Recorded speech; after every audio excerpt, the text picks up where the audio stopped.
Hello everyone, good evening. তো সন্ধ্যাবেলা বাড়িতে অতিথি এসেছিল, আমার ভাসুরের মেয়ে আর ননদ। তো কী বানাবো তাই ভাবলাম যে পাস্তা বানিয়ে নিই। তো সবার জন্য এখানে পাস্তা বানিয়ে নিলাম আর করেছিলাম চা।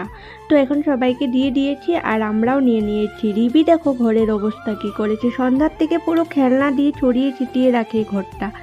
আর আজকে ডিনারে হয়েছিল পাবদা মাছের ঝাল আর ভাত। দুপুরের তরকারি সব কিছুই ছিল, তো শুধু মাছ তরকারিটা হয়েছিল আর ভাত হয়েছিল।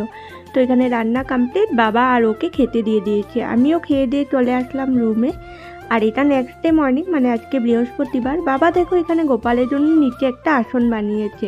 মানে আমাদের গুরুদেবের আসনের থেকে গোপালের আসনের হাইটটা একটু নিচু ছিল, যার জন্য বাবা আরেকটা সুন্দর করে ফ্রেমের মতো বানিয়ে সেটাকে ওই লেভেলে করে দিয়েছে গোপালের আসনটাকে। তো এখানে আমি ঘট বসিয়ে পুজো করে নিলাম আর এখন করে নেব ব্রেকফাস্টটা। তো ব্লগটা এই অবধিই রাখলাম, কেমন লাগলো জানিও, ভালো লাগলে সাবস্ক্রাইব।